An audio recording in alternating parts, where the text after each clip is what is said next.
us in our studio, we have Ben from Albion Malleable. How you doing today? Why don't you introduce yourself and tell us what you do over at the brewery? Sure. I'm Ben. Happy to be with you guys. Thanks for having me. I am co-owner and officially chief brewing officer is my title, but that always sounds weird. So co-owner will do, and I brew. And how long have you guys been open for? I've been since May in 2018, so we're coming into our fifth year here. And have you been the brewer, the head brewer, the chief brewer the whole time? Have you worked with somebody else? Is this what's the layout for the brewing process over there?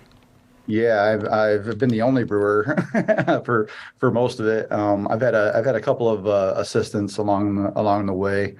One an intern that moved on to go to slide over and work for Jolly Pumpkin North Peak once he kind of got his bearings and moved closer your direction, I guess. And then currently Nick is doing some brew house assistant as well.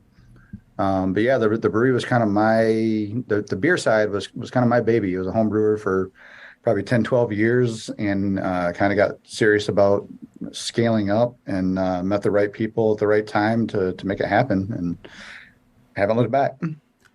Now you mentioned being a home brewer. What was the first thing that you home brewed? The first style, was it a Mr. Beer kit?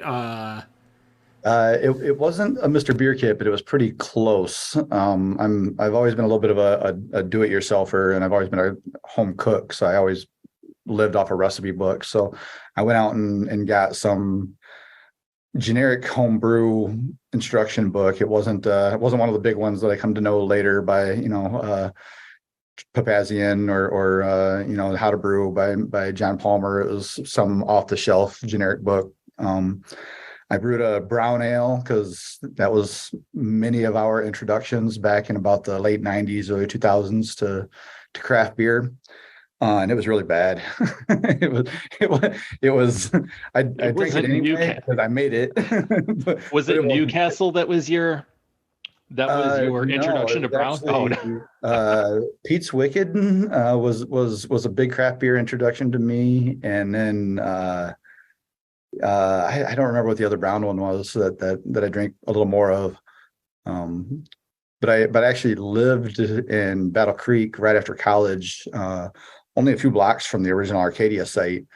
So that was kind of I'd just started drinking beer a little bit, but it was, what I thought was more of the upscale beer. It was, Killian's and and Labatt's at that point in time. And Arcadia was kind of my first introduction to like true craft beer. And again, I'm not really sure I liked most of that very much, but I was a scientist and a nerd and working in pharmaceutical fermentation processes and was kind of more interested in the process than I was the product initially. But that was kind of the gateway. What came first, the brewing or the pharmaceutical schooling? So I was a bio major, but that wasn't really the direction I intended to go. I kind of landed in what I thought was going to be a part-time job that lasted 18 years in pharma, while I was sort of making my plans for grad school and what I was going to do next. And apparently what I was going to do next was going to be opening a brewery. So it just took me a little long to figure that out. Did you have to maintain that original job while you opened up your brewery, or were you lucky enough to be able to kind of go full force into brewing and just brewing? I was very fortunate, actually. Kind of lightning sort of struck when all this happened. I had been at the company I was at for almost 15 years. I was doing a lot of work in their quality control process as they scaled up to a larger facility. And the way all this lined up is I came up with a business plan. I kind of hoped to move out and start doing, the beer thing full time. And the scaled up facility got approval right around the same time. And they were going to be able to make about 10 times the product per run with about a third of the number of people. So they were heading into a massive layoff. And the company, to their credit, I think handled it very professionally. And the first thing they did was said, all you guys that have been here through all of this, anybody that wants to volunteer, we'll put together a very generous severance package. So I was able to step away and continue to draw a salary for a while we were under construction and really got this booted up. So Well, fortunate timing. for sure. What was the first, you obviously you go into this brewery, and we'll kind of get into the styles that you chose, but what was that first lineup of beer that you had when you launched Albion? So when the doors opened, we had about 5 or 6 beers on tap. We had a Saison that we just called Batch One. It was actually meant to be a beer that we do annually called Noisy King. It was an oak age Saison, but I wasn't really happy with exactly how the first run went, and I didn't want to spend the money on the oak spires and the time to tie it up. So I released it as a straight Saison. We did have American Molder, which you're drinking, the porter. That was one of our launch beers. That was one of my home brews that I sort of dialed in. We had Uncle Cousin, the IPA that we still brew to this day. That's our kind of more traditional West Coast IPA. We had Red-Headed Senator, which we've tweaked over the years. We just released a new version of that. It was actually December 2nd, because we had a big event around it. That's a big double red IPA, 10.1% ABV this year. And then we had kind of a blonde-ish beer at the time that I was kind of dabbling my toes into more traditional Belgians without hoping I was not scaring off the locals who were new to craft beer by going too weird right out the gate. So I was a little tepid with that style to start with, but I had sort of a session blonde on at open. Now, you mentioned the American Molder, which is what I'm drinking. Talk to me about this beer, and kind of explain, what I'm tasting, what I'm getting out of this. Maybe, are there any comparables to some bigger porter? Isn't really necessarily a large distro style, but what am I getting when I drink this beer? So I really, when I did get into craft beer proper, dark beers were sort of my first love. Porters and stouts, I think, are a lot of people's gateway, to something with more flavor. And I absolutely fell in love with Founders Porter. I think they have an absolutely killer porter to this day. I think they do a really great job with it. The beer that is now American Molder started once upon a time as an attempted homebrew clone of Founders, and then as these things happen, just like any cook, over time kind of tweaks their recipes and decides what they like. I began to use more and more Belgian yeast strains, so all of our beers, by and large, have a Belgian yeast strain. I think the Kolsch might actually be the only exception to the traditional Belgian yeast that we use. So there's definitely a little bit of a different twist with the Belgian yeast strain. And I added a fair amount of rolled oats to it over time to try to build up the mouthfeel and give it a little bit more body to sort of offset the high attenuation of a Belgian yeast, so that it wasn't just a super thin Belgian-y kind of a taste to it. And then through a little bit of trial and error and changing hop profile, because it's a fairly high IBU for a porter. I want to say that thing clocks in around 50 IBUs or so, if I remember correctly off the top of my head, which is fairly bitter for a less than 6% ABV robust porter. I began to use a local hop grower's nugget. They're only a couple miles from the brewery. They harvest it at a great time. It doesn't have quite the intense earthiness of some of the nugget hops that I've used. And I always get a little bit of a slight, almost peach aromatic off it that I think is just really, really nice. I actually use it in our IPA as well in a lower dose, but it's exclusively the hop I use now in that beer. And our local grower is the only nugget I've used in American Molder now for the majority of our existence. Well, speaking of Belgians, let's talk about the Iron Lion series, because I have to tell you, I'm a huge fan. I'm really happy to hear that. So yeah, I mean, I have been a big fan of Belgian beers for a long time. As we got closer and closer to opening, I think we started to fall into a little bit of a trap that I think a lot of people do when they're going down business is you really start to think of like, what's going to sell? What do people want? What do we have to do? What are the boxes we have to check in order for us to be a Michigan brewery? And I kind of had this draft beer menu in the business plan that by the time we were ordering equipment, I almost wasn't excited about it anymore. I was like, maybe I don't really want to do this. Like, I don't really feel like the creative side of me and the things that I really, really was passionate about were kind of, on the back burner. And I finally went back to my partners and was like, you know what, like this is where my passion in brewing is. I love the Belgian yeasts. I think yeast in general has, at that point in time, especially, was a very underutilized ingredient in American craft beers. There's so much focus on hops, and then you have the malt profiles of the darker beers. But there's such a wide range of flavors you can get from yeast, with different attenuations, different temperatures, different strains, and it really wasn't being messed with very much in the American craft beer that I saw.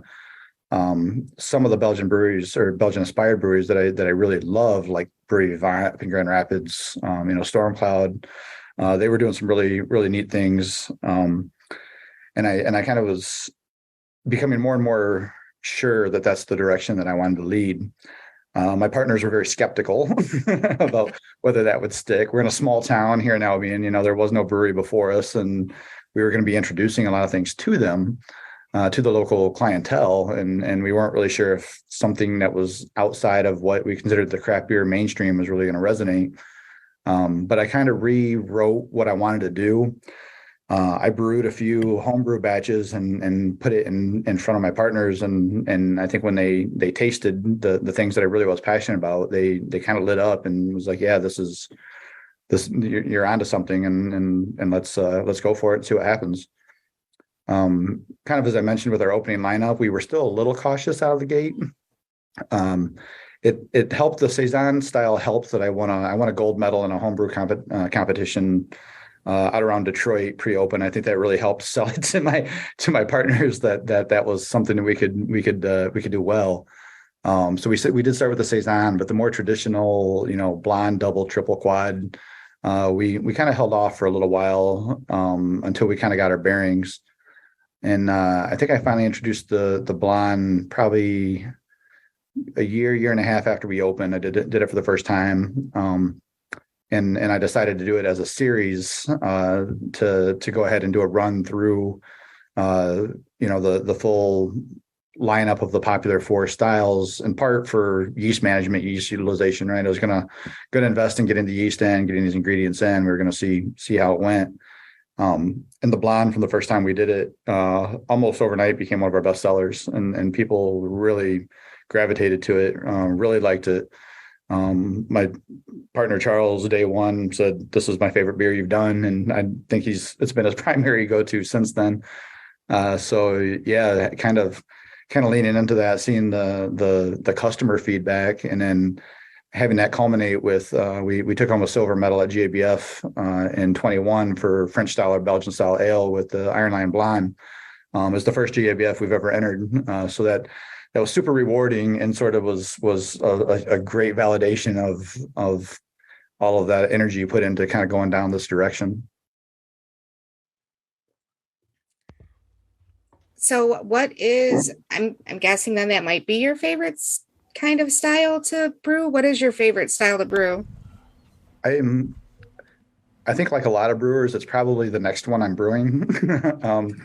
I gotta say that almost 5 years in, it hasn't gotten old. I've never gotten up on a brew day and felt like I'm dragging myself to work and I don't want to do this. It's always something I enjoy doing. But yeah, the exploration process of sort of trying new ingredients and coming up with a new recipe. Obviously, we can't do that a lot with the tap list. You have a number of things that either have to be maintained or that you're rotating through seasonally. But it never stops the wheels from turning of, how can we do this a little bit better? How can we, what's the next new beer that we're going to be able to play with and finally pull the trigger on once we've thought about it for so long that it's hatched into something real, and then see how close to whatever we imagine we can produce and bring to life. I think that's just a really fun process. So what are the things that inspire you to make a new beer? Ooh, I think that depends. Sometimes it's a style. One of the ones we have on full time now is Sneak Attack Vacation, which is our beer de garde. And I think there was so few examples that I could get my hands on to know what that style was about. And doing sort of French and Belgian style ales, I see reference to it in all the literature, but I can't even go to my local bottle shop and find a beer de garde out of thousands of examples. So that one was really inspired more by, let's see if I can take all of the descriptions, everything I've read in the very small selection I get, and see if I can create something that's what I think is being described to me. That would be a good example of it. Um, sometimes it's pop culture, it's a song, it's a movie, it's a show. It's often flavors. As I said before, I'm a pretty avid home cook as well, and I love to go out to great places to eat. So discovering flavors that work well together or combinations. We did a sour last year called Good God Lemon, that kind of came to life just after limoncello one evening out. It's like this has such a great sort of like creamy lemony tartness that, how can we translate that into a beer to make something that really tastes like lemon and not just like lemon juice, not just sour. And so I think it just kind of depends on what comes together. But I love traveling around the world. I love looking for new things that are out there. And when I get a chance to taste or experience something new, that really gets the wheels turning. How can I share this with people in our tap room? That's awesome. Dan? Yeah, absolutely. So you've mentioned the sours and the farmhouse saisons so far. Are you doing open fermentation right now with either of those? Or I guess with the No, saisons? no, we do. I mean, we have traditional fermenters and everything. The saisons even are, we use a traditional, wet yeast that we buy. I get all my yeast from Omega, out of Chicago. They're a fantastic company that grows up lots of really interesting strains. But no, the big difference with the fermentation and on my side is more temp control and how we manage those yeasts. Saisons are basically, for me, I will pitch one and hold it at about 70 degrees for 24 hours or so through the initial growth stage, and as soon as it's rocking and rolling, I just turn the glycol off and let them rip and see how warm they get, and get them highly attenuated, and let all those phenolics come through as best they can. Now, I'm glad you actually mentioned Omega. We actually had them on the show a few months ago, back in August. And with your education, it's actually the very first thing I thought about. Um, is something like the yeast industry something you've ever thought about doing? Because people like Lance from Omega, he had the similar type of background that you have, and went and created a yeast lab with what you're using here today. Has that ever been any of your has it ever been in your interest, I should say, or something you've thought of? Yeah, I think, like a lot of business owners, I think there's an entrepreneurial spirit that runs through us. So when we were opening, I mean, we threw everything against the wall, and that was definitely one of the things I pitched of, what we should really get into, no pun intended there. We should really get into, managing our own yeast, and maybe we could, do slants and stack them for other places, and we can grow this up into a lab. And uh, the realities of how busy you are with a single idea at a time once it gets off the ground hit home pretty fast. And I was grateful to find somebody as close as they are that does as good a job as they do. I think Omega just does an absolutely fantastic job. I cannot speak highly of them enough as a supplier. They've always been super reliable, and I'm always been thrilled with their product. Yeah, that's awesome. He really is great. That whole business really does good for both home brewers and the commercial side. Um, Speaking of the business, talk to us a little bit about that. You're in Albion. Albion's a really small town. What was it like opening a brewery there? Uh, well, to start with, it was never an option to do it anywhere else. I was born and raised here, and it was a passion of mine for a long time, and I wrestled with the same thing. Like, can we make this work in a town this size? How are we ever going to be successful and do it right in a town this size? Before we opened, there was sort of some local signs on the wall that things were getting better in this area. We're an industrial city. We had our boom back in the post industrial age with a lot of steel work, a lot of foundries. Albion Malleable Iron was our namesake and inspiration. Was the largest employer in the city for 100 years. They employed 1,000 or more people at their peak in a town of 10,000. So that it really is what the city was built on. But things had gotten pretty kind of hit rock bottom probably in my lifetime here in the town in terms of the number of places that left. Our school district was closed and annexed by a neighboring district. We lost our hospital. We lost most of our large employers. And Albion College was kind of the one big one really left here, and a handful of factories that with modern efficiencies employed very few people for the amount of output they had. Right, they're highly automated. But about probably 8-10 years ago, we started seeing some activity. The local movie theater got a huge grant, had an absolutely gorgeous restoration back to its original condition. Essentially, I think $4.5 million dumped into this theater to renovate it. One of the whole blocks of downtown that was dilapidated and condemned was purchased and leveled, and a Courtyard Marriott hotel was put in. And a lot of the stuff was starting about the same time that we started having these conversations. And my partner, Charles, who was a physics professor at the college, he was really big on the food side and kind of was doing a restaurant pitch and was basically saying, I want to be a part of this revitalization. We want to help the community come back. We want to do something really cool here in the city.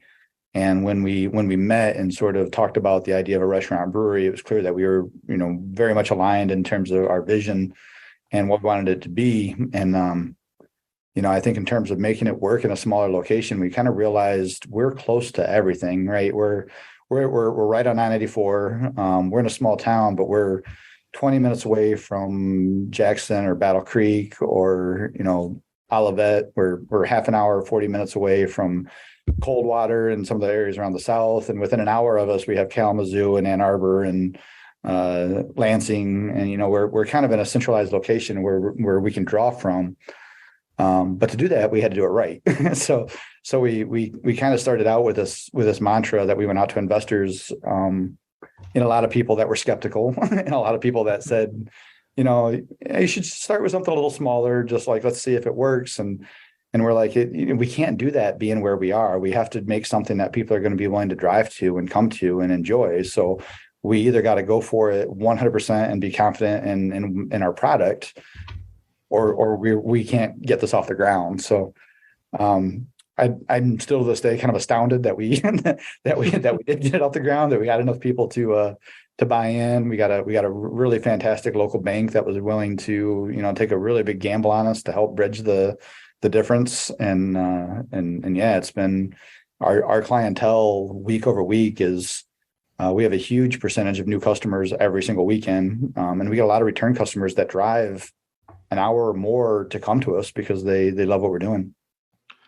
I love that. See, where I'm here in Arizona, there's a lot of small town breweries, similar sizes or even smaller than what you're working in. One phenomenon I've noticed with those, and I don't know if it's the case there, so I'm curious. For example, the one I'm thinking about, I go to all the time, opens at 3:00. The first time I showed up there at about 3:15, I'm like, oh, there'll be no one there. Reality was every table and every seat was full because, small town, it's not a lot of other options. Do you have that kind of case where people come to you because, you're the only brewery, so they're kind of flocking in immediately, or what's that like there? Well, I think there's some of that. But again, with a centralized location, people are typically pretty willing to drive 20 minutes to go to a brewery, right? So yeah, we're the only brewery in Albion, but within a 20-mile radius, you can also go to, Dark Horse, Roke, Grand River, Iron Bark, now Agma and Jackson, Territorial and Battle Creek, Hand Map and Battle. You got a lot of options with a 20-minute drive around us. It's to the point where, even if you were in a bigger city like Grand Rapids, you might be driving just as far to get to the number of breweries that they got in a similar area, or at least spending as much time in a car. No, I think I think what really was the icing on the cake for us is our food. We set up with the same mentality on the food side that we did with the beer side. We want it to be something that people would turn out for, and once people come in and kind of ate and enjoy the what we're doing, we're really on the map statewide as a restaurant destination at this point, and that really drives our traffic big time. So. Was that the plan originally, to have the food at that level along with beer? No, we one thing that wasn't necessarily on the same page with my partner on when we met was the food side. I had ideas of what I wanted to do, kind of as a home cook. I was very Asian inspired. I'd spent a little bit of time in India. I love Indian curries and Indian cooking. I kind of wanted to do sort of a fusion kind of thing that was a little different. And he's like, "Oh, we're gonna do burgers and wings," and I'm like, "This is so generic. Like, why would you ever want to do this?" And he's like, "But we're gonna do the best burger and the best wings you've ever had anywhere." And I was like, "All right, it's still a lot of hyperbole, whatever." And then we got together and he cooked some smash burgers with that he had worked on for about 2 years to dial in his exact blend of meats that he was grinding himself.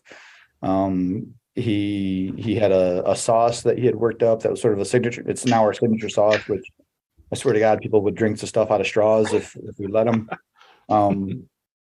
And he made just simple, true buffalo wings with a hand, a sauce that he had made, and it was all just spectacular. And again, I guess proof is in the pudding. When 2020, the MLive Michigan's Best named us best burger in the state of Michigan. That transformed our business overnight, and it kind of validated the whole approach. But he definitely swayed me with what he was thinking at that point, realizing that even though he was talking more traditional sort of pub offerings, he wanted to do it in a way that people weren't used to. He wanted to avoid frozen products, and as we've grown, and thanks in part to the award and the attraction that's given us. We were able to hire a baker on staff, so our buns and breads are all baked in house. Our meat's ground in house. The fries are all punched and blanched and dropped in house. Salad dressings are made in house, or desserts are in house. I mean, there's very few things that we buy prepared. Ketchup and mayo that we're not making on our own. But we really are a from scratch kitchen, and we get people that come in and they will have their sandwich, they'll have their food, and they'll tell us, like, this is some of the best I've ever had, and I don't understand why it's so much better than the last burger I had. And I think it just comes down to doing real cooking and not relying on these frozen prepackaged products, and a lot of people just aren't used to that. Yeah, a lot of breweries, unfortunately, I don't think understand that. The food can make or break it as far as that goes. I'm probably not going to go to a brewery again where they're giving me Tostitos chips and the fake cheese if I order some nachos. That's a definite. One final question here for you before I pass it on. Who makes the peanut butter pie? That is also our baker. We a lot of people will say this, I guess, about their employees, but I truly believe we have one of the best bakers in the state of Michigan. Pat Delaney, he has baked for. You name a big one in the state, he has been there and spent time there. He baked for Zingerman's. He baked for Schuler's. When we met him, he was the baker for the Dark Horse Commons when they had the bakery there. We began buying buns from them, and we just loved them more than anything else that we had ever tried or sampled. Through the transition, to Rogue and changes that happened there, he left the Dark Horse. He went on to a more commercial job for a little while, and we basically pursued him and said, if you ever want to come back to doing this, we would have to find a spot for you. What was that? Well done. Yeah, we had many conversations. We kept up a relationship, and once that burger award hit, we were forced to actually lease a second kitchen. We could not keep up with the amount of prep that we were doing for our restaurant in the building that we had built.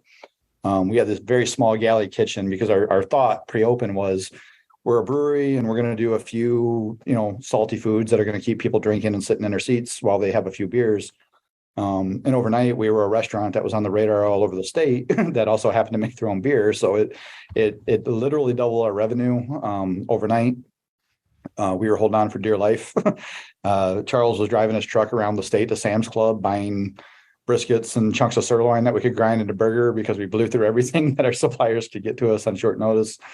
And we got Pat back on the phone and said, now that we're leasing a kitchen and we have a couple of ovens that could be used, would you really consider coming and baking for us? And thank God he said yes. And he's been with us for about 2 years now. And yeah, he's just fantastic. His desserts are incredible. He makes the best creme brulee I've ever had anywhere. The peanut butter pie is amazing. And yeah, all of our breads are all baked here by him. So he's a real asset to the business. All right, Nick, you had some questions? I do. Just really quickly, I'm drinking Dan's favorite pumpkin beer, the Harpoon Dunkin' Pumpkin. Because we all know he loves pumpkin beer.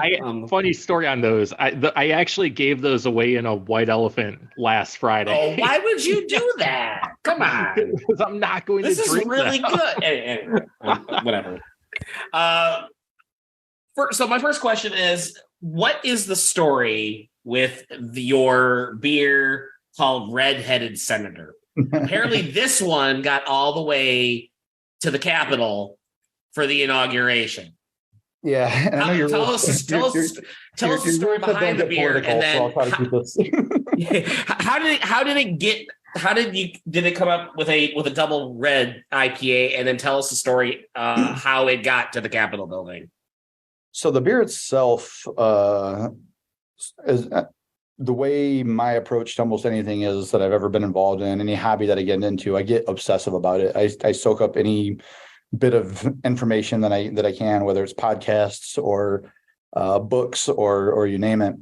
So I began to listen to the Brewing Network stuff when I was commuting. I was driving back and forth to Lansing every day, and the Brewing Network podcast was out there. That was my introduction to Jamil Zainasheff, who is a home brewer that published several books. At that time, he was the only home brewer to have won a gold medal in the National Homebrew Competition in every category that the BJCP recognized. So he was pretty highly renowned. And on his show, he talked about a beer that was one of his favorite recipes that he did at home, which was a West Coast red IPA that was called Evil Twin. He went on to open a brewery out there called Heretic that had that as a beer there. So the very first time I ever brewed this was basically a clone recipe as a home brewer of Evil Twin. And I went on to make that into an Imperial IPA, which again, I evolved over time with changes to base malt, changes to Belgian yeast, changes to the types of hops I was really excited about. And eventually I had this really big hoppy red beer that I thought was kind of unlike anything I'd had around here. I absolutely loved it. Every time I brewed as a home brewer, my family members and friends waited for me to get another batch done because they couldn't wait to come over and have it. So that was kind of the backstory of the beer itself. Leading up to opening, I'd always had that one written into the business plan that we were going to do, even before it was going to the Belgian angle, and even afterwards. I'm like, this beer is going to stay around. I really like it. As we were ramping up towards open, we had kind of a chance encounter through getting involved in a lot of the local, economic development and stuff like that, and trying to have as many conversations as we can. We ended up in a room at a talk with Debbie Stabenow, our senator, who has done a lot over the years in support of Michigan farms and specifically hops growers in the state. So she's kind of been an indirect supporter of the craft beer industry. So we had a little chance to kind of tell her what we were doing in Albion, and at the end of the brief Q&A, we said, hey, we're going to be open in a few months. You should come on back and celebrate our grand opening. And she goes, well, get your information to my staffer, and we'll see what we can make happen. And one of my partners at the time says, if you come, we'll name a beer after you. And her reply was, well, if you do that, I'll come for sure. And we kind of chuckled and turned around. We're walking out, and one of my partners leaned over and said, let's call it Red-Headed Senator. And I was like, I've got a big red beard that needs a name. I'm like, that's perfect. Like, and then she's like, no, don't do that for real. You know, you might get us into trouble. They might not, they might be a little pissed about that. It's like, I'm not sure if that's a compliment or an insult, depending on how you read into it. But I love the name, and it stuck, and we opened with it. And sure enough, only within the week of opening, we got a call from their staffer, which I was a little nervous about. I didn't know if they were going to be upset or happy, but they thought it was awesome. And they brought the senator and her whole crew to the brewery our first week of opening, and they had dinner and had a pint of redheaded senator, and were super friendly, and we're very appreciative and very supportive.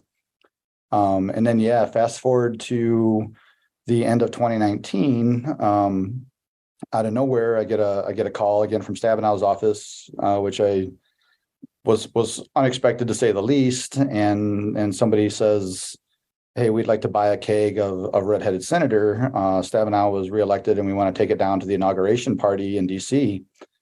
So I said, okay.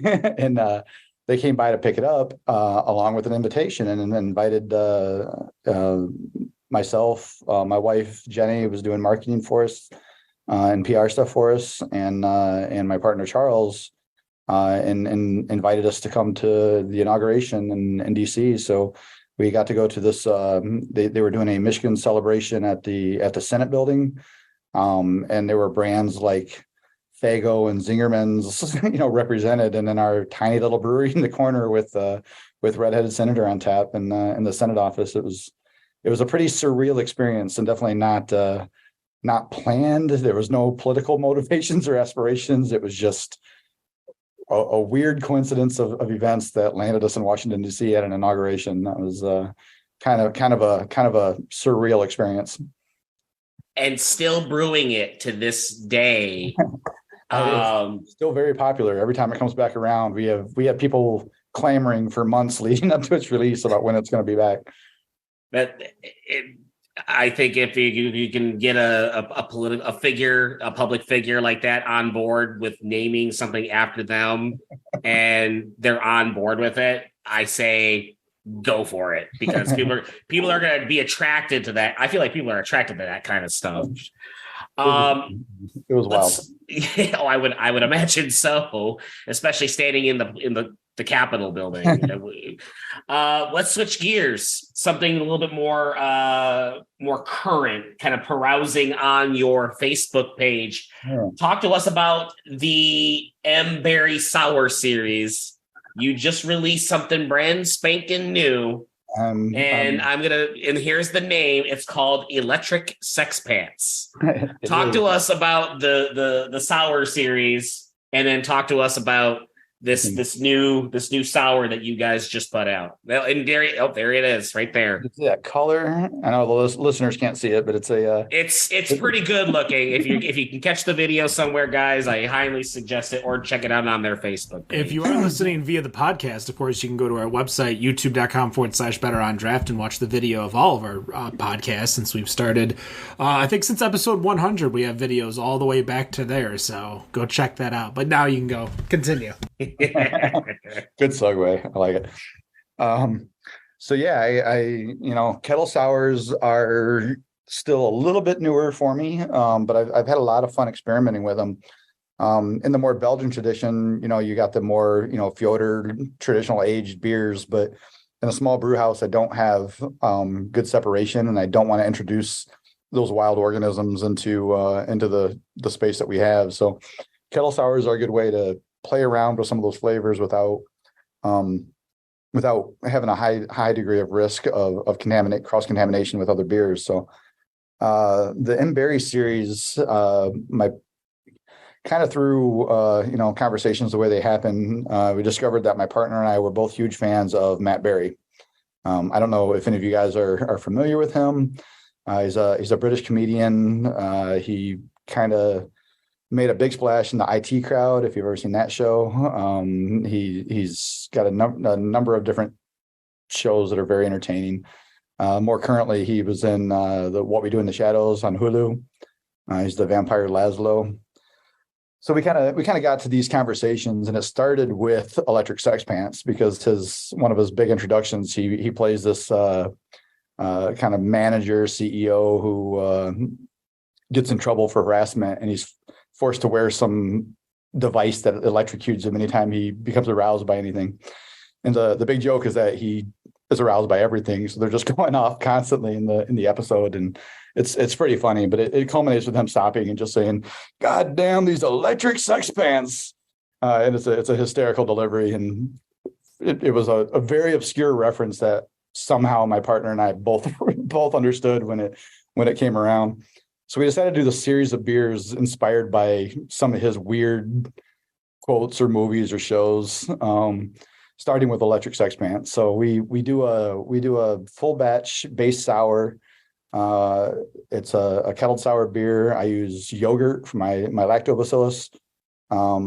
We take the whole 7 barrels and we split it. So we finish the fermentation into separate smaller fermenters or partially filled fermenters to be able to ferment different fruits or different flavors to get different characters in sort of sub batches, if you will.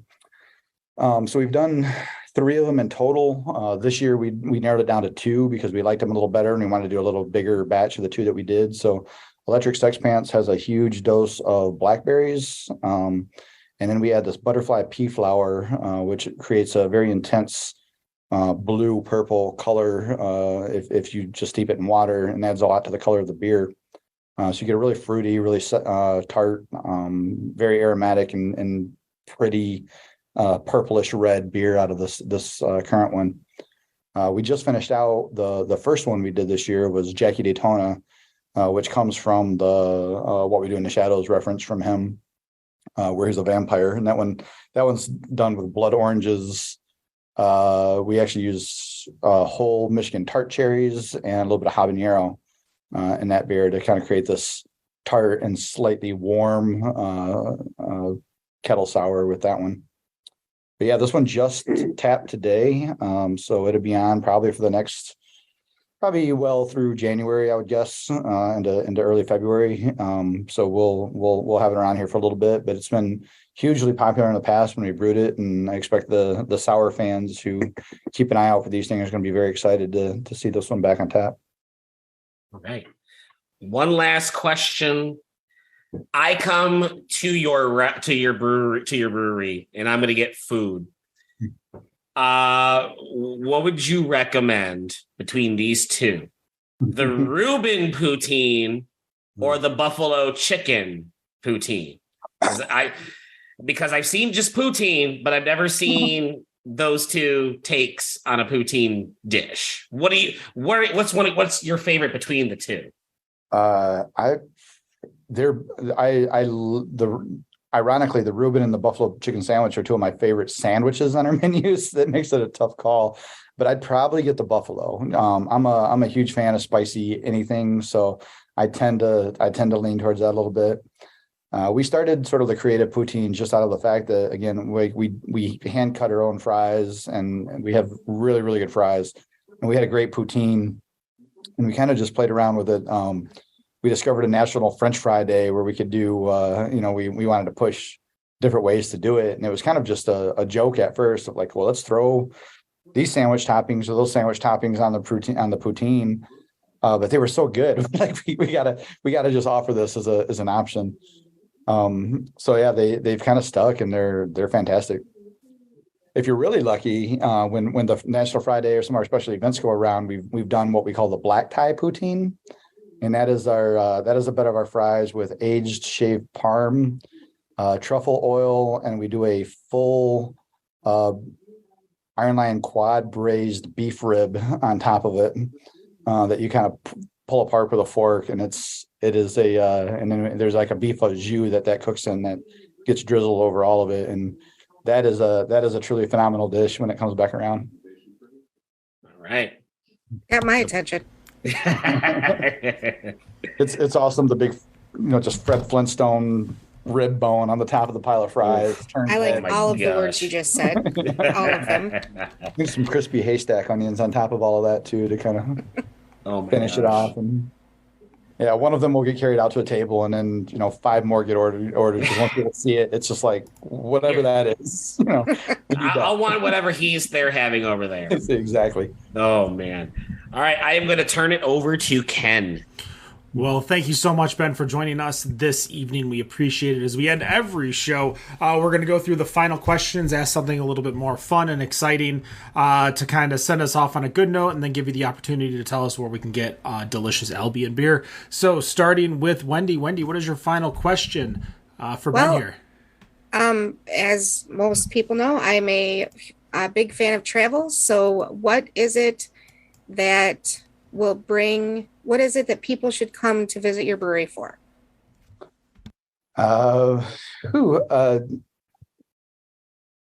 Music. Throw a complete curveball. We do live music every Monday, and we have great food and great beer there all the time. But our music events, we've been fortunate to get some really top caliber acts. We get performers that I don't even understand how we're lucky enough to get some of these people in our room. So they've got Iron Maiden next week. yeah. Our normal weekend then. No, Monday night we actually have a phenomenal jazz vocalist by the name of Olivia Van Goor. She's playing with a keyboard and upright bass player, and she just released a Christmas album. And if you like the sort of like American standard jazz, the old Sinatra type stuff, she is as good as you're going to see at a much higher ticket price. For free, and you can have some great food and beer while you're there. Fantastic. Daniel.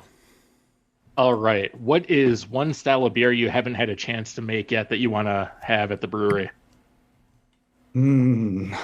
I would love to get the chance to do some real, true traditional sour. Flanders Red. I think, Jolly Pumpkins La Roja is one of my absolute favorite beers anywhere. I love it. Same with, oh man, I just drew a complete blank on the other one. The Grand Cru, Rodenbach Grand Cru, another traditional Belgian red. Like I said, one of these days I'll have a designated separate space where I can experiment with some of that stuff. But until we do, we won't pull it in there. But I would love to get a chance to kind of experiment with some of that stuff. Nicholas. All right, you have to choose between one of the three: Pabst Blue Ribbon, Blue Can Strohs, or Hams. Which one are you picking that you're drinking this weekend, and why? Probably Hams. Oh, okay. I like that choice. I know you would, Daniel. Why Hams? Why is a lot tougher. I think it's one of those college nostalgia things where right place, right time. I had a few of them, and it was a fun night then. So, sure, let's do it again. That works. All right, my final question for you. Very, very simple. You're having, everyone's having their Christmas party upcoming. And usually when you have a Christmas party or something like that, a holiday party, there's types of events and games. What is the one game you think you could beat your entire staff at? It could be a drinking game like Flip Cup. It could be a drinking sport like billiards or darts. What is the one game you think you could just wipe the floor with your entire staff on? I think I could probably take him. I don't think there's anybody on my staff that could take me in billiards and pool. It's been a while since I played, but I'm a pretty good pool player, and unless somebody has a secret that they've really been holding out on me, I could probably take them. What's your game of choice? 8-ball or 9-ball? Traditionally it was 8-ball. I honestly really enjoy both. I have more experience competitively with 8-ball, but it's been some years. All right, that is going to do it. Albion Malleable Brewing over in Albion, Michigan. Where can they find you online, and where can they find you for your beer? Online, we are on Facebook at Malleable, Instagram at Albion Malleable. AlbionMalleable.com is our website. We'll probably direct you to most of those things. Our beer is primarily in our tap room, although we are on tap at a handful of locations around the region. Cascarelli's a homer. I'm not going to remember those lists off the top of my head. We just put some stuff on at Bill's Tap House down in Coldwater, a little spinoff of the steakhouse they have there at the golf course. They've actually got our full Iron Lion series down there right now. We did a really cool tap takeover with them. So they got the blonde double, triple, and bourbon quad on hand. If you can make it down there. Wait, where was that? Bill's Tap House in Coldwater. All right. I don't know if they're running them all at the same time, but they have them all. They were. I'm And, gonna have to make some phone calls. and yeah, I mean, keep an eye out. We're on at our Iron Lion Blonde is on at a really nice French bistro in downtown Detroit called the Statler. So that's you want a great food and beer pairing, go try some really high end French cuisine with one of our Iron Lion Blondes at the Statler. Nice. That is going to do it. Thank you so much for joining us. We appreciate it. Of course, Joe, check out their website. You can do igloo reservations. They do have outdoor igloos that you can go and reserve for 2 hours. Seats 6 to 10 people, apparently, on their website. 10 uncomfortably, as it says. But go check it out. Get a reservation. This place is always bumping. Great beer, great food. We appreciate you joining. No matter what you think of your beer, we think it's better on draft. Have a good night. Thank you. Peace. Thank you, Wendy.